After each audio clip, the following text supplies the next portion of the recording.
guy was interviewed about gospel music, all he said, yeah, well, you know what, this is how we define gospel. If it doesn't fall in these parameters, then it's not gospel music.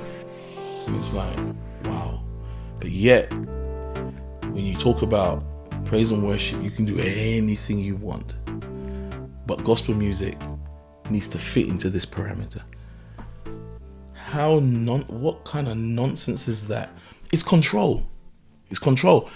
And I have to go as far as saying control to the extent where they either want people to succeed or not succeed.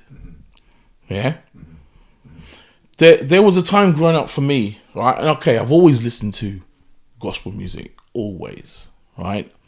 I didn't know much white Christian music, but my dad had quite a bit of white Christian music, yeah?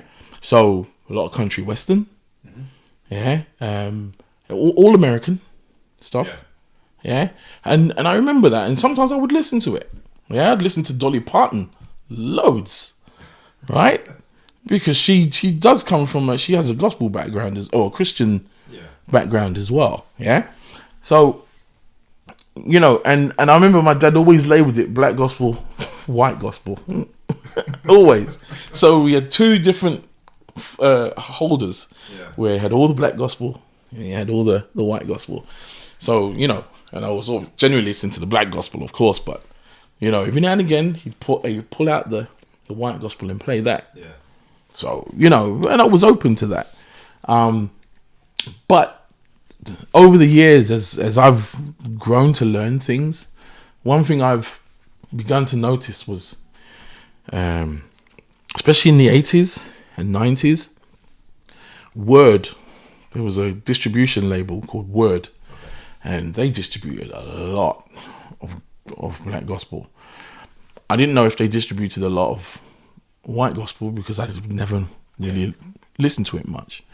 But when I first went to a Christian event, and I was with a friend who was there to sell a lot of black gospel, it was the first time I actually saw Word selling many other different artists. So Koinonia, they were selling Koinonia a lot. Yeah, if you know of that group, it's a group that came out in the 90s. Yeah, all Christian musicians who played for the likes of Andre Crouch, and so they were excellent musicians. So Abraham Laboro was there. Okay. You had Justo Alemario was there, and you had Hadley Hawkinsmith, and these guys were legends, legends in the gospel scene. Yeah, because near enough all of them played for Andre Crouch anyway. Okay. Yeah, somewhere along the line, along his career, and so they would come out with all instrumental stuff, and it was brilliant. Yeah, it was like, whoa, what is this? Yeah, and it was just nice just to hear music, instrumental, right? But all Christian. Yeah, and they were huge. They were massive back in the day. Yeah, but yeah, Word was seemed to be the only distribution company. Then I remember I started seeing that they would come out with a catalogue, and this is where I began to see if I could say it, the division. Okay, it's where I first saw black gospel, and then I saw praise and worship. Yeah, and you had this wide spectrum of artists that were in praise and worship.